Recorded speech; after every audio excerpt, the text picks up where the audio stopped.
नमस्कार जय जगन्नाथ। चलतु जानिबा आज एक गुरुत्वपूर्ण एजुकेशन न्यूज बा इनफॉरमेशन प्रवेश उत्सव एवं खड़ीछुआ कार्यक्रम 2025 आयोजन संबंधी प्रसंग पत्र आयुक्त तथा शासन सचिव विद्यालय गणशिक्षा विभाग पत्र संख्या 134 तारीख 5/3/2025 राज्य प्रकल्प निर्देशक ओडिशा विद्यालय प्राधिकरण पत्र संख्या 3099 तारीख 11/3/2025 महाशय उपरोक्त पत्र संख्या विषय प्रति दृष्टि आकर्षण कर आपन को जन देवा चाहूँगी जे जातीय शिक्षानीति 2020 निर्देश ओडिशा सरकार विद्यालय गणशिक्षा विभाग निष्पत्ति अनुଯାयी समस्त जिलार समस्त प्राथमिक विद्यालय गुड़िकर एहि वर्ष शिशु वाटिका नाम एक अतिरिक्त श्रेणी खोलिबे जेउठारे 5 ରୁ 6 वर्षर बयस पिलामानंकु प्राक शिक्षा पाई प्रवेश कराजिबो। एतद व्यतीत 2025-26 शिक्षा वर्षर आरंभ करी सेही शिक्षा वर्षर 1 सेप्टेम्बर प्रथम श्रेणी रे प्रवेश पाई पिलांकर बयस 6 वर्ष हेबा आवश्यक। प्रवेश उत्सव एवं खड़ीछुआ 2 एप्रिल 25 रे समस्त विद्यालय अभिभावक निर्वाचित प्रतिनिधि वरिष्ठ नागरिक समाजर सदस्य अंशग्रहण रे पालन रे कराजिबो। एही विद्यालय स्तरीय कार्यक्रम शिक्षक छात्र छात्री अंशग्रहण रे 2 ରୁ 5 एप्रिल 2025 मध्य पालन कराजिबो। प्रवेश उत्सव एवं खड़ीछुआ कार्यक्रम 2025 सफल रूपायन पाई निम्नलिखित पदक्षेप ग्रहण करने आशा करा जायछि। प्रथम पदक्षेप कौन?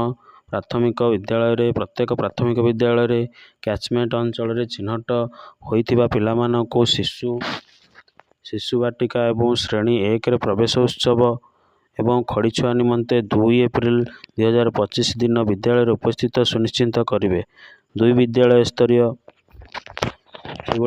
विद्यालय स्तरीय एही कार्यक्रम पितामाता अभिभावक विद्यालय परिचालना कमिटी स्थानीय स्वयं सहायक गोष्ठी आदिवासी को सामिल करेंगे और अंचल उपलब्ध फूलपत्र बेलून माध्यम विद्यालय को सुसज्जित करेंगे।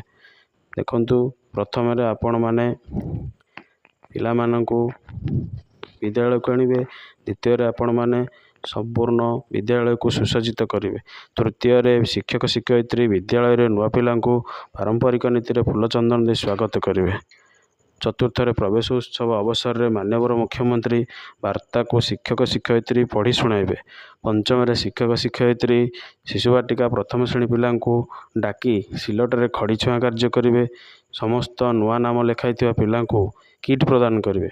राज्य प्रकल्प निर्देशक ओडिशा प्राथमिक विद्यालय शिक्षा प्राधिकरण पत्र संख्या 3099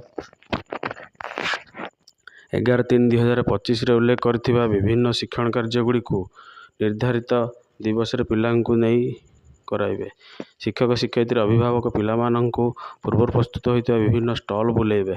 देखंतु साक्षरता स्टॉल करेंगे, संख्या ज्ञान स्टॉल करेंगे, सृजनात्मक स्टॉल करेंगे, एगुड़ी को आपण बुलेइबे। विद्यालय मुख्य फाटकर प्रवेश उत्सव और खड़ीछुआ कार्यक्रम 2025 लिखित एक बैनर लगाजिबो।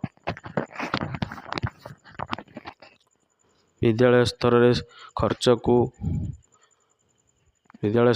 होगा 1500 टंकार विद्यालय गुड़िक सीमा निर्धारण करा जायछि। देखंतु बैनर मुद्रण करेंगे 200 टंका, कलश फूलचंदन मोरुज इत्यादि 225 टंका 250 टंका, चॉकलेट मिष्टान्न मध्य, अतिथि मानक पई जलपान निमंते 150 टंका, शिक्षा स्टॉल रे साक्षरता संख्या ज्ञान सृजनात्मक स्टॉल रे साजसज्जा 4 दिन शिक्षण कार्यक्रम आयोजन निमंते 900 टंका,